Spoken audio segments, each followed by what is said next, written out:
La paracha qu'on lira Be'ezrat Hashem ce Shabbat, parashat Vayetze. On va faire quelques midrashim.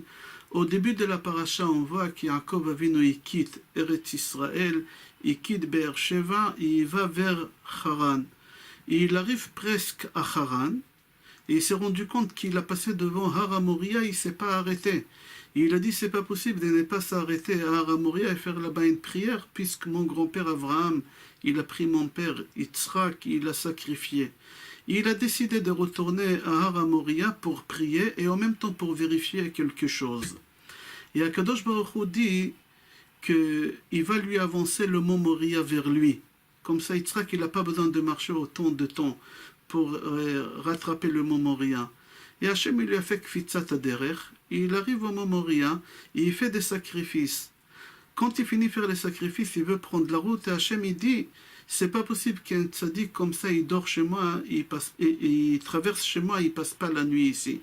Alors Hachem, il a fait tomber la nuit 2 heures avant. Et Yaakov, il était obligé de dormir là-bas. Qu'est-ce qu'il fait Yaakov Avinu? Il est en train de faire un test.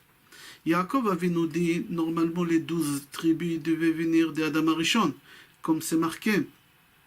Zé Sefer à Adam, Zé Zain Hei, c'est 12. Sefer à Adam, le livret des familles de Adam Arishon devait être 12 enfants. Mais comme Caïn il a tué Hevel, Hachem il a dit comment je peux ramener les 12 enfants dans cette famille. Il a annulé, il devait venir par Abraham, c'est pas possible parce qu'il y a Ishmaël. Il devait ramener par Yitzhak, c'était pas possible parce qu'il y a Esav. Esav, quand il est sorti devant de sa mère, il a arraché les métarim, il a arraché les trompes de sa mère et elle ne pouvait plus avoir des enfants. Alors Yaakov il s'est dit, il n'y a que moi.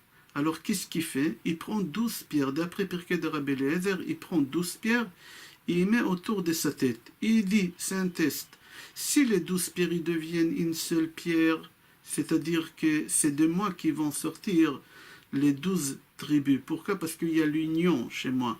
Et pourquoi une seule pierre? Parce qu'en hébreu, Even, Aleph, Bet, Nun, Aleph c'est Abba, Bet c'est Ben, et Nun c'est Neched.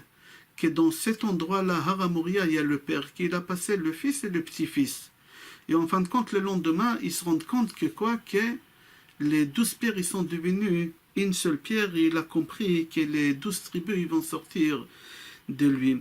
Il faut savoir que le chiffre 12, c'est un chiffre qui est très important, comme ça est dit Rabbi Tzadok HaKohen Milublin, que le monde, ou plutôt le peuple juif, il est composé de mots Gavia. Gavia, Gimel, Bet, Yud, Ain. Gavia, c'est une coupe. Le Gimel, c'est les Shlosha Avot, les 3 patriarches. Yud, Bet, c'est les 12 tribus. Et le Ain, c'est les 70 nations. C'est-à-dire le chiffre 12, il est important et c'était important pour Yitzhak Avinu d'être sûr et certain que les 12 tribus, ils sortent de lui. Tout ce qu'Akadosh Baruch Hu il a créé, il dit Rabbi Tzadok HaKohen Milublin, tout ce qu'Akadosh Baruch Hu il a créé, c'est grâce aux Shvatim. Dans l'année, il y a 12 mois, il y a 12 astres, 12 heures jour, 12 heures nuit. Akadosh Baruch Hu il a dit, dans le ciel il y a 12, sur la terre il y a 12. Alors moi je veux les 12 tribus.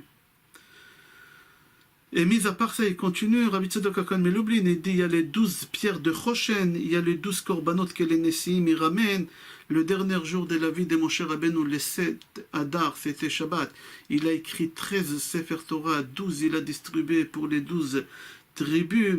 Quand on construit une synagogue, d'après Aré Akadosh, il faut avoir 12 fenêtres dans la synagogue. Dans la tfila, il y a 12 portes. Dans le ciel, il y a 12 portes pour que la tfila puisse atteindre chez Akadosh Baruch Hu. Et il faut savoir que quand on dit le nom de Hachem, il y a 12 façons de faire les kavanot du nom de Hachem. Et il continue ici encore, Rabbi Tzadok HaKohen Milublin. Mais on va voir qu'est-ce qu'il dit, le Yalkut Shimoni. Et il dit qu'au moment que Yosef il a été vendu aux Égyptiens, et Yaakov il a cru que Yosef il est mort, il n'a pas voulu être consolé. Pourquoi?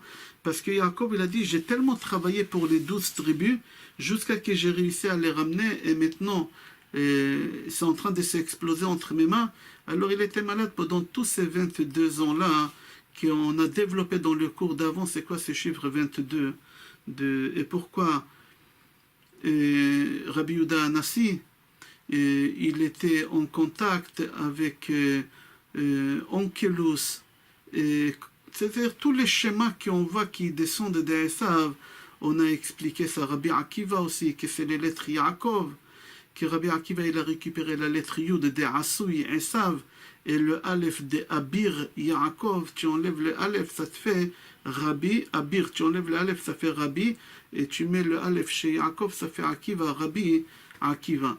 Et Yaakov, il n'a pas compris pourquoi tout il est en train de s'exploser, il n'a pas accepté. Et Rabbi Akiva, il est venu ici dans le monde pour faire les tikkun de Yaakov Avinu. Et il a servi son Rav Nachum Ish Gamzo pendant 22 ans. On a parlé déjà de ça, on continue. J'ai trouvé dans le Zohar HaKadosh que toujours à l'époque, ils essayaient de faire en sorte que quand on donnait un prénom à une femme, qu'il y a la lettre Hey, Léa, Rivka, Sarah, Bilha, Zilpa.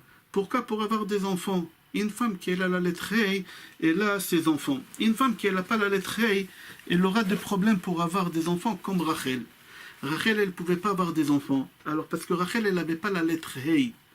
Alors, d'où on a pris la lettre Hey? Alors, il faut savoir, quand Yaakov Avinu, il est parti avec Bilha, et c'est la servante de Rachel, et Bilha, Bet Lamed Hey Hey, un des deux Hey, Yaakov, il a pris et il a donné à Rachel pour qu'elle puisse après avoir Yosef et Binyamin. Comme ça, c'est marqué dans ce midrash-là. La suite dans la paracha, on voit que Réhouven, il sort dans le champ et il trouve là-bas Doudaïm. Il trouve des Doudaïm. Rashi, il dit c'est des jasmins, mais ce n'est pas les jasmins d'aujourd'hui.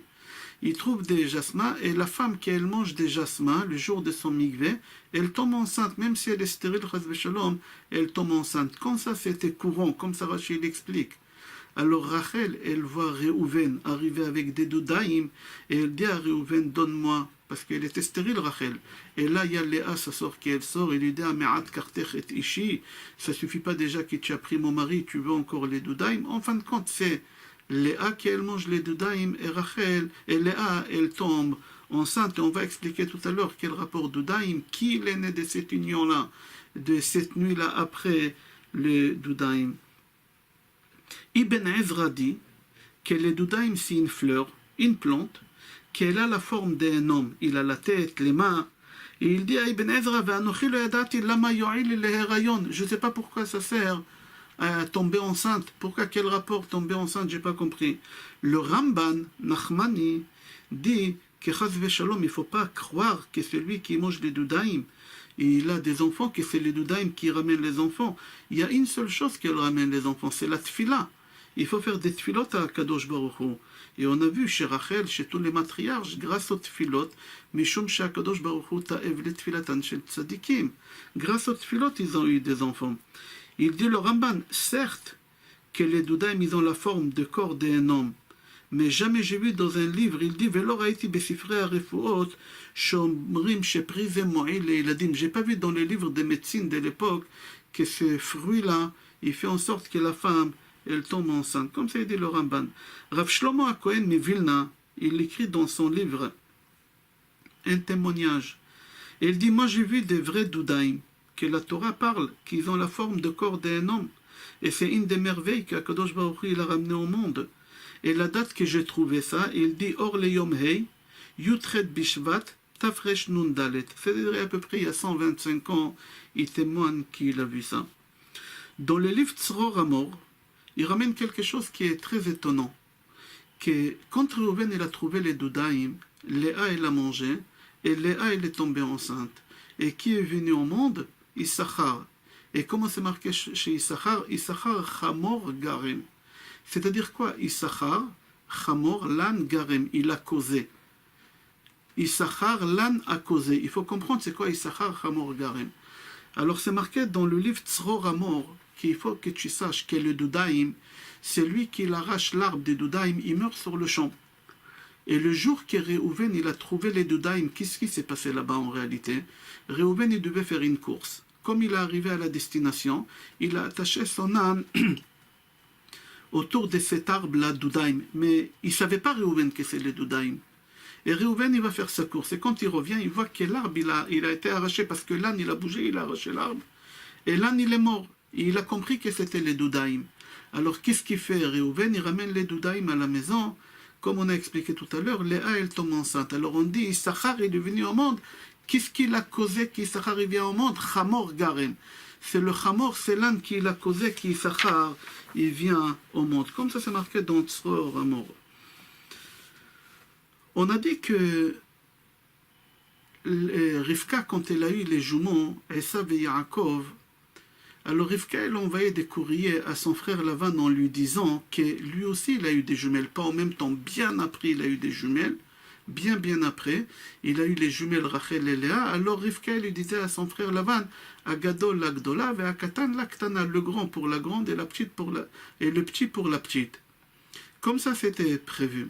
Alors si Esav savait que sa femme ça doit être Léa, pourquoi Esav, pourquoi Esav il n'est pas parti chez Lavan pour récupérer Léa comme femme? Pourquoi il n'a pas fait cette chose? Pour la simple raison que Esav il avait très peur. Il avait très peur que son beau-père Lavan il va le rendre Trafim.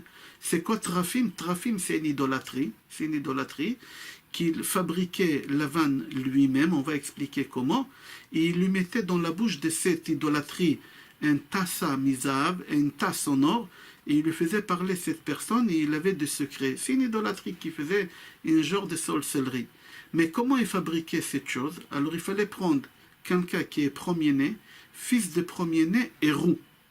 Et on le vidait de son sang et on l'a accroché, on lui mettait une tasse d'or dans la bouche et on lui posait des questions, il répondait. C'était un genre, pas d'idolâtrie, c'était un genre de sorcellerie plutôt. Et Esav, il était premier-né, fils de premier-né, et il était roux. Il a dit, si je vais chez mon beau-père pour chercher ma future femme Léa, mon beau-père il va me vider de mon sang et il va me rendre Trafim. Alors je préfère ne pas y aller là-bas. Esav, il avait peur que son beau-père il le fasse cette chose-là. On va reprendre que dans le rêve de Yaakov, quand Yaakov il s'endort là-bas dans Momoria, il rêve le rêve le plus connu au monde, l'échelle, qu'il y a des anges qui montent et qui descendent. C'est bizarre, des anges qui montent, d'abord ils descendent, après ils montent. Non, d'abord ils montent ici et après ils descendent. Qu'est-ce qui est bizarre aussi des anges? Ils n'ont pas besoin d'une échelle. Les anges, ils ont des ailes. Pourquoi il fallait voir cette échelle? Alors le Rambam, dans son livre Moreh Nevuchim, les guides des égarés, il dit qu'en réalité, il n'y a que deux anges qui pouvaient monter dans cette échelle. Pourquoi? Parce que la largeur de l'échelle, elle était 2/3 du monde. 2/3 du monde. Alors il y a deux anges qui montaient, il y a deux anges qui descendaient, ils se rencontraient au milieu de la route. C'est qui les deux anges qui ont monté? C'est qui les deux anges qui descendaient? Et pourquoi que deux anges? Et pourquoi l'échelle, elle faisait 2/3 du monde? Alors il faut savoir qu'Avraham Avinu, quand il a reçu les malachim, quand il a reçu ses invités, ils étaient déguisés. Il y a un qui était habillé en marin, il y a un qui était habillé en bédouin, et il y a un qui était habillé en boulanger. Ils étaient déguisés. Pourquoi? Parce que le monde, il est divisé en 3/3. Pas égal, évidemment. Il y a la mer, ça fait beaucoup plus, ça fait 3/4 du monde. Mais ici, c'est un part, c'est le marin. Il y a un part habitat, c'est le boulanger. Et un part, c'est les déserts, c'est les bédouins. Maintenant, les malachim qui sont partis à Sédom pour détruire Sédom, ils ont dit Anachnu mashchitim et haaretz. C'est nous qui ont détruit ici Sédom. Hachem il s'est fâché, il a dit c'est vous qui vous détruisez, c'est moi que j'ai détruit Sédom. Pourquoi vous dites Anachnu mashchitim? Pourquoi vous dites Anachnu? Hachem il les a punis, il les a laissés en bas ici. Puisqu'il les a laissés en bas, maintenant qu'ils ont vu l'échelle de Yaakov, ils ont profité à monter. Ils ont commencé à monter. C'est pour ça, comme chacun il faisait 1/3 du monde, alors l'échelle, elle était 2/3 du monde, parce qu'il y a deux malachim qui y montaient. Comme ça, c'est marqué dans Moreh Nevuchim, les guides des égarés de Rambam Akadosh. Comme ça, il dit Harosh, il dit le roche sur la Torah, il dit dans Parashat Bereshit, chapitre 6, Pasuk Aleph, il dit qu'en réalité, les anges qui voulaient monter, ce n'est pas les deux anges qui sont partis en Égypte. Non, c'est pas Gabriel et Michael. Ici on parle des autres anges. C'est qui? Quand Hachem il a voulu créer le monde, il y a des malachim qui ont dit à Hachem non. Il ne faut pas créer le monde, il ne faut pas créer l'homme. L'homme il va faire des fautes. Hachem il leur a dit comment vous pouvez dire une chose pareille? Vous, si vous allez descendre, vous allez fauter. Vous allez fauter. Et ils ont dit non, pas du tout. Et Hachem il a fait descendre deux anges ici. Oza et Azaël. Les deux anges quand ils ont descendu ici, ils ont fait des fautes. Ils ont fauté. qui a fauté, ils ont vu que les femmes ils étaient belles, ils ont fauté beaucoup. Un jour, le Midrash raconte qu'ils ont rencontré une fille qui s'appelait Estéria, qu'elle était très belle. Ils ont demandé à cette fille d'aller avec eux. Et elle, c'était une tzadeket, elle était vierge, elle n'a pas voulu. Et elle leur a dit, si vous allez me prêter vos ailes, je vous laisse. Et quand ils lui ont prêté les ailes, elle s'est envolée au ciel. Et Hachem, il l'a placée dans les astres de mois de Elul, qui c'est vierge. Hachem, il l'a placée là-bas. C'est pour ça en araméen, et même je crois en arabe, Estéria, ça veut dire une étoile. Hachem, il l'a placée là-bas. Maintenant, ces malachim, comme ils n'avaient plus des ailes pour monter, alors ils ont vu l'échelle de Yaakov, ils ont voulu profiter monter. Akadosh Baruch Hu, il a secoué cette échelle-là, il les a fait descendre, il ne les a pas laissés monter. Et c'est pour ça qu'Ippour, on fait le sacrifice, les Azazel, les Uza et Azael. En réalité, c'est un seul mot, mais c'est pour les deux malachim. Comme ça, c'est rapporté. Ok, Yitzhak, quand il se réveille, Yaakov, quand il se réveille, il prend de l'huile, il badigeonne la pierre là-bas, va Yitzhak à la Even. La question qu'elle se pose, d'où il a eu de l'huile, Yitzhak, puisqu'on sait qu'Esav, il a voulu tuer, pas Yitzhak, Yaakov. Esav, il a voulu tuer son frère Yaakov, il a voulu le tuer. Yaakov, il se sauve. Esav, qu'est-ce qu'il fait? Demande à son fils Elipaz, va rattraper tonton Yaakov et tue-le. Quand Elipaz, il rattrape Yaakov, il dit à Yaakov, normalement, je dois te tuer. Mais je ne te tue pas parce que tu es mon Rav. C'était son Rav, il a enseigné la Torah à Yaakov à Elipaz.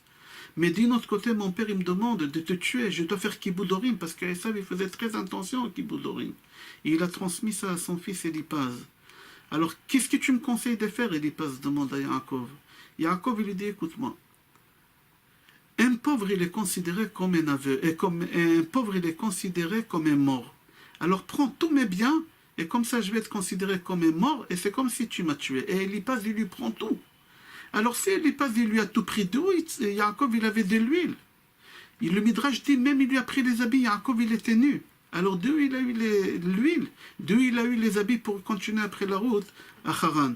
Alors le Midrash, il répond, il dit que Yaakov, Akadosh Baruch Hu, il lui a donné un fiole de l'huile, qu'avec ça, il a badigeonné. Et cette fiole-là, il fallait la garder pour l'utiliser plus tard. C'est marqué Vaïvater Yaakov Levado, Altikri Levado, elle a les cadeaux. D'où il a eu cette fiole, le Midrash dit, quand Yaakov s'est réveillé, il a trouvé cette fiole qui est cachée depuis Shechet Bereshit. Depuis la création du monde, le fiole de l'huile, elle attend là-bas. Et avec cette huile-là, il a badigeonné la pierre, et avec là-bas, avec ça, Moshe Rabbeinu et Aaron, ils ont utilisé pour nettoyer le Mishkan et les ustensiles des Mishkan. Et avec ça, on a oint les rois, tous les rois, on a oint avec. Et avec ce cadre-là, avec cette fiole, Eliyahu Hanavi, il a fait le miracle avec la Tsarfatite. Et aussi, Ovadia Hanavi, il a fait le miracle. Et quand Yaakov il retourne de chez son beau-père, c'est marqué qu'il a oublié Pachim Ktanim, des petites fioles. C'est quoi ces petites fioles-là? C'est ces fioles-là qu'il a trouvé ici, le pot de fiole. Il a divisé pour plusieurs générations. Et après, on a trouvé cette fiole au Beth Amikdash. Et avec ça, les Hashmonaim, ils ont allumé les bougies de Hanouka pendant les 8 jours. C'est marqué dans la paracha Ve'ulam Luz Shem Ha'ir la Rishona. Luz, la ville, elle s'appelait Luz. C'est rapporté dans Gemara Sota, page Memvav Amoud Bet. Là-bas, la Gemara dit qu'il y a une ville qui s'appelle Luz. Et l'ange de la mort, il n'a pas le droit de rentrer dans cette ville. Et tous les habitants dans cette ville ne peuvent pas mourir, ils vivent éternellement. Alors comment ils faisaient les gens pour mourir? Ceux qui voulaient mourir, qui vieillissaient, qui préféraient partir que de rester, ils sortaient de la ville. On ne va pas rentrer maintenant dans la Sheila, hein. Est-ce que c'était considéré comme suicide, oui ou non? Mais ici on parle de cette ville Luz. C'est-à-dire quoi maintenant cette ville Luz? Là-bas la Gemara dit, c'est Gemara Sanhedrin, page Tzadik Zayin Amoud Aleph, que la ville en réalité elle s'appelait Kushta. Et dans cette ville jamais on parlait des mensonges. Il y a là-bas une histoire, une belle histoire. Quelqu'un qui a dit des mensonges et ses enfants ils sont morts, etc. Ok, pourquoi cette ville Luz, les gens ils n'habitaient pas là-bas? Parce qu'il faut savoir qu'Akadosh Baruch Hu il nous a créé de la terre et à la terre on retourne. De la terre tu es, de la terre tu retournes. Afar atav et la afar tashuv. Tout se décompose, à part un seul os qu'on a ici qui s'appelle Luz. Cet os, il ne se décompose jamais. De cet os, la Gemara dit Tipa Ba'a, c'est de là-bas qu'on fait des enfants. La goutte pour faire des enfants, elle vient de là-bas. Et de cet os-là, le corps, il va se reconstruire quand le Mashiach va venir, Be'ezrat Hashem. Et pourquoi cet os ne meurt jamais? Parce que quand Chava, elle a mangé de l'arbre de la connaissance, elle savait qu'elle va mourir. Elle était jalouse. Elle n'a pas voulu mourir seule. Elle a obligé son mari. Elle a obligé tous les animaux. Tous ils ont mangé, mis à part le phénix, qui renaît de ses cendres, en langage talmudique, qui s'appelle Rofachol. Et deuxième personne qui n'a pas mangé, c'est l'os-louz. L'os qu'on a derrière ici. Pourquoi elle n'a pas mangé l'os-louz? Parce que l'os-louz, elle est nourrie uniquement de quatrième repas de Shabbat. Mais là, Malka, elle est nourrie de ce repas. Et comme Chava, elle a mangé vendredi, à la 9e heure de la journée, elle a mangé. Alors qu'est-ce qui se passe? L'os, il ne mange pas à la 9e heure vendredi, il mange qu'un et Shabbat. C'est pour ça, lui, il n'a pas participé à ce péché, c'est pour ça, il reste tout le temps, et c'est de là-bas que le Mashiach va venir. Je trouvais dans Midrash Bereshit Rabbah, Perek Rafchet, la Od Gimel, c'est marqué là-bas qu'il y a Adrianos, Sochek Atzamot. C'est quoi Adrianos? C'est quelqu'un qui, son travail, il était, c'est pas Adrianos qu'on connaît, l'empereur. Ici on parle d'Adrianos, c'était un croque-mort.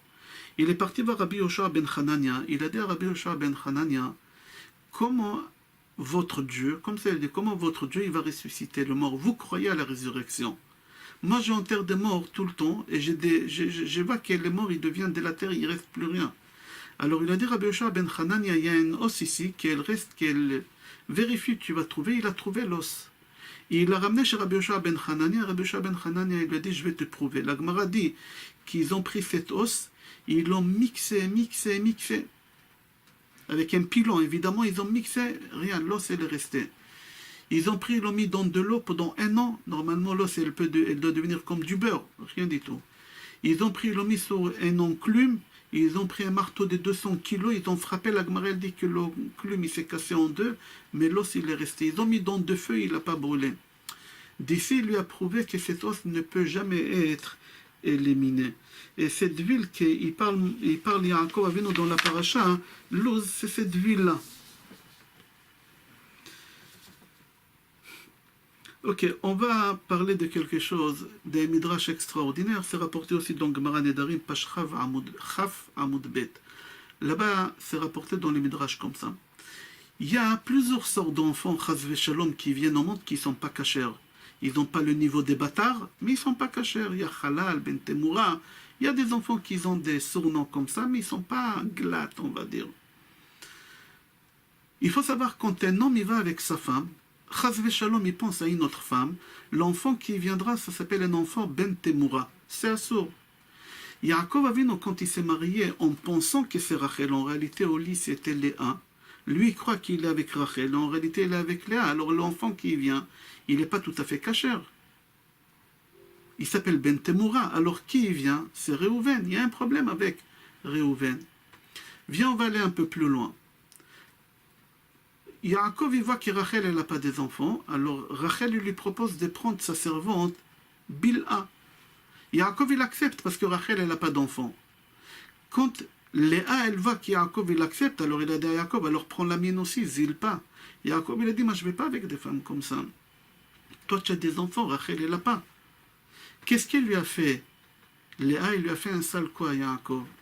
Le soir de Migvé, au lieu qu'elle, elle rentre au lit, elle a fait rentrer sa servante. Alors Yaakov, il va avec la servante en croyant qu'il va avec Léa. Alors l'enfant qui vient au monde, il n'est pas cachère. Et qui vient de cette union? Gad. Quand je dis pas cachère, c'est un problème. Il y a un problème, on l'appelle Ben Temura. Alors qui vient au monde? Gad. Alors il y a 2 enfants parmi les 12 qui a un petit problème. Réhouven et Gad. Quand on rentre en Eretz Israël, alors c'est marqué qu'il y a 2 tribus et demie qui n'ont pas rentré en Eretz Israël, qui Gad et Réhouven. Pourquoi? On sait pourquoi maintenant. Parce qu'ils avaient un problème. Et Chetzi Shevet Amenaché, la moitié des tribus des Ménaché. Pourquoi la tribu des Ménaché, ils n'ont pas rentré? Il faut savoir, quand Shrem il a violé Dina, ils ont eu un enfant qu'elle s'appelait Asnat. Cette fille-là, Yaakov, il a renvoyé en Égypte. Pourquoi en Égypte? On a parlé, Ervat Haaretz, on a parlé pourquoi? Là-bas en Égypte, Yosef, il rencontre Asnat. parce qu'elle portait sur elle un plaque en or, que Yaakov il a écrit toute l'histoire de Asnat, et quand Yosef y passait, toutes les femmes ils voulaient que Yosef les regarde, ils jetaient toute l'or qu'ils avaient sur eux. Et Asnat elle lui a jeté, Yosef il voit d'écriture d'hébreu, il regarde et il voit que c'est sa nièce, la fille d'Edina, il se marie avec elle. C'est-à-dire qu'Asnat elle avait 50% des gouttes qui viennent de Shrem et Ngoy, et 50% Kacher qui viennent de sa mère. Yosef il se marie avec elle, les enfants qui viennent de Asnat, et 50% qui viennent Kacher, 50% pas Kacher. Alors la Shevet Ménaché, la moitié Kacher, moitié non Kacher. Qu'est-ce qu'il fait Moshe Rabbeinu avant de rentrer en Eretz Israël? Il arrive à lire sur le front et il dit toi tu rentres pas, toi tu rentres, toi tu rentres pas. C'est pour ça, Chetzi Shevet, à Réouveni, à Gadi et à Ménaché, ils n'ont pas pu rentrer en Eretz Israël. À la fin de la paracha, Yaakov il se sauve de chez son beau-père, et son beau-père il le rattrape, etc. Et Hachem il lui dit tu lui touches pas, ils font le monument. Et il y a un moment que Lavan il dit à son fils, d'accord tu es parti, mais tu as volé aussi les trafim, tu as volé mon Dieu. Alors Yaakov il dit personne ne t'a volé, Lo yichia, c'est lui qui t'a volé, il ne vivra pas. Il a dit quelque chose qu'il ne fallait pas dire, sa femme elle est morte, Rachel elle est morte, Hachem non. Lo yichia c'est la même valeur numérique que les années que Rachel elle a vécu. Alors il lui a dit, vérifie, et lui il vérifie, et quand il arrive chez Rachel, en fin de compte c'est Rachel qui lui a volé les trafim. Pourquoi? Même avec tous les mal que son père il aura fait, Lavan il a fait galérer Yaakov, il les a fait galérer énormément, quand même elle s'est inquiétée de la vie spirituelle de son père. Qu'est-ce qu'elle fait? Elle vole les trafim, elle les cache en dessous de son coussin. Et le père il lui demande, Rachel lève-toi, et il lui dit, papa je ne peux pas, derech nashim li. J'ai quelque chose que la femme a l'habitude.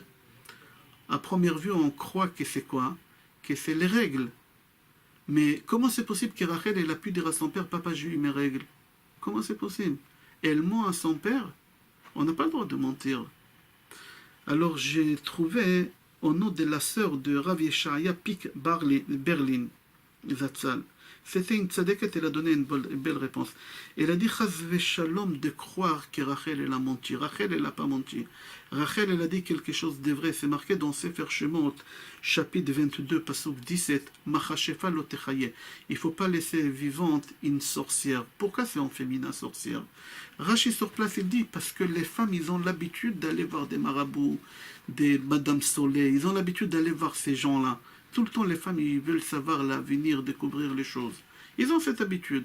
Alors, quand Rachel, elle dit à son père, papa, derech nashimli, que j'ai l'habitude des femmes, c'est cette idolâtrie que toi, tu demandes l'avenir avec cette rafim-là. C'est-à-dire qu'elle n'a pas menti, elle a dit à son père toute la vérité. On va finir avec un midrash. C'est marqué dans la paracha, dans le chapitre Chafchet. Pasuk Chaf, Vaïdar Yaakov neder le mort, Imi Elokim imadi. Il a fait un vœu, il a fait un neder. Si Akadosh Baruch Hu, il va être avec moi, il va me protéger sur la route, etc. Et il va me donner du pain à manger, Vebeged lilbosh et un habit. C'est quoi pain et c'est quoi habit? Alors Rabbi Nathan Efshitz dit que lechem, ça veut dire une femme. Comme c'est marqué. C'est marqué dans chapitre 39, je crois, c'est marqué là-bas, sur Yosef, Vayazov kol asher lo biyad Yosef, velo yada ito me'uma, ki im alechem asher u ochel. Rashi, il dit alechem là-bas, c'est la femme. C'est la femme. Et Beged, c'est quoi? C'est des enfants. Il a demandé à Kadosh Baruch Hu des enfants. D'où tu sais que Beged, c'est un enfant? Alors j'ai trouvé un Midrash, c'est un Gemara aussi dans un Gemara Sanhedrin, page Tzadik Gimel, Amoud Aleph. Je vais raconter ça par cœur. À l'époque, ils avaient des faux prophètes. Comme aujourd'hui, on a des faux rabbins, malheureusement, on a aussi des faux prophètes. Et ils avaient deux faux prophètes qui ont parti voir la fille de Nebuchadnezzar.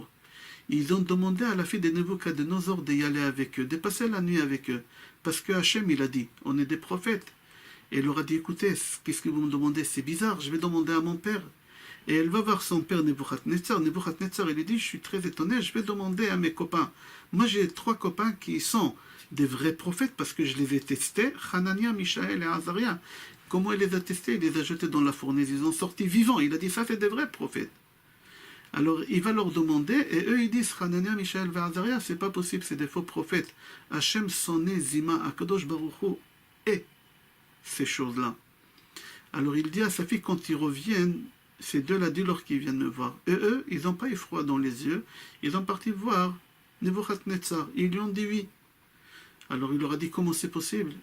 Hanania, Mishaël et Azaria, ils me disent qu'Hachem il a dit non. Ils ont dit peut-être à eux il a dit non, mais à nous il a dit oui. Il leur a dit écoutez, eux je les crois parce que je les ai testés. Vous aussi j'aimerais vous tester pour voir est-ce que vous dites la vérité, oui ou non. Alors ils lui ont dit il n'y a pas de problème, tu peux nous tester comment.